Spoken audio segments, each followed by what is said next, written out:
So who knows who Jesus is? Yeah, Jesus is pretty cool. He's a pretty important dude. So Jesus is in church, just in the town, and a religious leader. Now, some of the religious leaders didn't really like Jesus because they were kind of jealous. Because imagine if you're like a pastor and you're like I know everything about the Bible, and then this dude comes up and he's literally the Son of God. Like sometimes you get a little bit jealous, right? So they weren't very kind to Jesus, and one of them he tried to trick Lily. Turn around, please. Thank you, ma'am. And they tried to trick Jesus with questions. They would try to trick him and say, really hard questions and see if he could answer it. Kind of like trick questions or trap questions. So one of them said, "Teacher, what should I do to inherit eternal life?" So we know today that in order to inherit eternal life, we have to ask Jesus into our heart. But back then, that was before Jesus died on the cross. That was before he became the ultimate sacrifice. And so it was you got to heaven by following the laws and doing good deeds, and it was a little bit different than what it is today. And you had to sacrifice a lamb, and so it was kind of a trick question because there was a lot of things you had to do to inherit eternal life. So they were trying to trick him, but Jesus said, "You must love the Lord your God with all your heart, all your soul, and all your strength." All your heart, all your soul, all your strength, and all your mind. And love your neighbor as yourself. So he said, if you follow these two things, if you love the Lord your God with all your heart, all your mind, all your strength, and what was the last one? And all your soul. If you love the Lord your God with all of that you have, then you'll get to eternal life. But that's not, boys, Liam. But that's not all that happened. He also said, love your neighbor as yourself. What does that mean? I mean, does that mean I have to love my next door neighbor so much that I have to give him, all my stuff because that's what I love? Is that what it means? Yeah. No, not really. I mean, what it means is that we have to love other people as much as we love ourselves. So, I mean, who loves yourself? I mean, we all love ourselves, right? Of course, everybody loves yourself. And Jesus said, as much as you love yourself, so when you, on Christmas Day, when you go down and you open up your present, and you're so excited to play with your new toy, and it's so exciting for you, and that's how you're supposed to treat other people. You're supposed to give them something that would make them so happy, just like it made you so happy.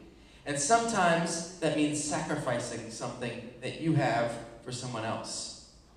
So loving your neighbor as yourself, that means that do for them what you would want them to do to you. So that means if you want them to share your lunch with you, you share your lunch with them.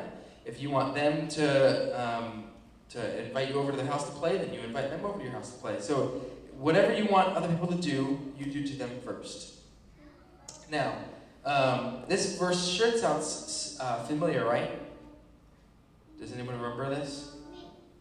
Because we learned about it actually in the first week. And when we were talking about love, we learned about it the first week when we were talking about love. But that's okay. All right, if you don't remember, that's okay. So, Jesus decided to reply to the man. He said, love your neighbor as yourself, blah, blah, blah, blah, blah. And he tried to trap him again. He said, well, who is my neighbor? Because we know that neighbor means, your next door neighbor or the neighbor across the street, right? Someone in your neighborhood. But that's what he was trying to trap him with. He said, oh, well, I only have to be nice to my neighbor, and then my enemy I don't have to be nice to, right? That's what he was trying to trap him with this time. And Jesus said, let me answer it in the form of a parable. Does anyone know what a parable is? What's a parable? Claire, what's a parable? I don't know what it is. Oh, you don't? But I've heard it. Oh, that's okay. Matilda, what's a parable? Story that Jesus told to help explain things. Yes, it's a story that Jesus told to help explain things. All right? So, here is the story. A Jewish man was traveling from Jerusalem to Jericho, and he was attacked by bandits. They stripped him of his clothes, beat him up, and even left him for dead on the side of the road. So there's this guy just minding his own business, and then all of a sudden these bandits were like, all right, let's get him. Okay, that's what happened.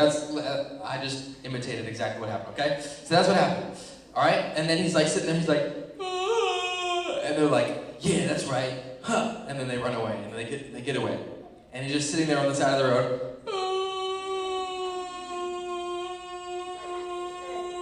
You know, he can't move because he's so beat up, okay? So, he can't move. He can't get up and walk. But the good news is that he's a Jewish man, and this is a Jewish road, and it's a busy road. So, you know, there's a lot of people that walk by, and you know, someone who walks by, they'd probably help, right? Because, you know, we're talking about kindness. So, the first person to walk by is a priest. Okay? So, he's a priest. So, obviously, a priest would walk by, right? And it would help him, right? Don't you think so? I mean, a priest, he studies, you know, the Bible, he worships God, and he, of all people, would help the Jewish man. But when he sees him, he goes, ooh, and walks away like this. Ooh, and walks away. And the Jewish man is staying there, ooh, and he just walks away. The priest walks away. He's like, I don't want to get my clothes dirty. I don't want to waste my time. He's already beat up. He's probably going to die. I'm just going to let him sit there. Well, the next person that walked by was a temple assistant. All right? So the temple assistant, he's walking by, and then you remember the Jewish man is like, and then he's the temple assistant walking by, and this is someone who is in the church, and he studies, you know, the Bible, and he worships Jesus, or worships God, and he walks by, he's like, ooh, no thanks, I don't want to get my clothes dirty, and he walks away. And he doesn't help him. Don't you think those people would help him? That's kind of like, so what if the pastor walked by someone on the side of the road and just left him, or I'm a church assistant, what if I did that, and I saw someone that needed help and I would walk right past him? We teach that we should, but even though we should, they still didn't. And so remember, he's lying there, and he's like, ooh. Okay? Alright, so the next person that walked by was a Samaritan. Alright? Now, one thing you have to know about Samaritans is that they were actually enemies of the Jewish people back then. They were enemies. They hated each other. Like, who has a brother or a sister? And sometimes you fight with your brother or sister, right? Sometimes you fight and you don't get along. Sometimes you do, but sometimes you don't. Well, imagine all those times when you don't get along, okay? Take all those times, all the times when you're mad at your brother or your sister, and then multiply that by 100, and that's how it was every single second, okay? So imagine if they never did anything nice to you, if they were always just trying to bug you and punch you and like that. And imagine if that was like that all the time. That's how the Samaritans and the Jews were. They did not like each other one bit. They fought constantly. They didn't like each other. They looked down on each other. They did not get along at all. So there's a Samaritan man, and the Samaritan man passes by this Jewish man. And do you think that he would help his own enemy? Of course not. Why would he help his own enemy? That doesn't make any sense. But Jesus said that the Good Samaritan, he came along. When he saw the man, he felt compassion for him. All right? So he felt compassion for him. He stopped, he looked at him, and he felt so bad that he had been beaten, robbed, and left to die. And he stopped, and Jesus said that he actually helped him. Even though they were enemies. They were enemies, and they hated each other. But he still sacrificed, you know, his own time, his own energy, his own money to help this man. All right? It says, going over to him, the Samaritan soothed his wounds with olive oil and bandaged him. Then he put the man on his own donkey and took him to an inn where he took care of him. So, I mean, this guy, it's a long road, right? And of course, he had a donkey he's going to ride on. And so he gets off his donkey, takes the man, he bandages him up, he soothes his wounds, and he puts him on his own donkey. Now, imagine if I was driving down the road and someone was sitting there and I said, here, you can take my car and I'll walk. What? That's crazy, right? That's crazy. But that's what he did. He said, here, you take my donkey and I'll walk. I'll walk with you. Okay? So he's walking with him. He takes him to an inn and he takes care of him at the inn. Okay? The next day, he handed the innkeeper 2 silver coins, telling him, take care of this man. If his bill runs higher than this, I'll pay it the next time I'm here. All right, so he tells the innkeeper, take care of him, and if I have to spend any more money, I'll come right back and I'll spend more money. But take care of him until he's full health, and then you can leave. Okay. After Jesus was done telling this story, he asked the man a question. Now, which of these three would you say was a neighbor to the man who was attacked by bandits? All right. Now, the man said, he said, the one who showed him mercy. Jesus told him, go forward and do the same to others. All right.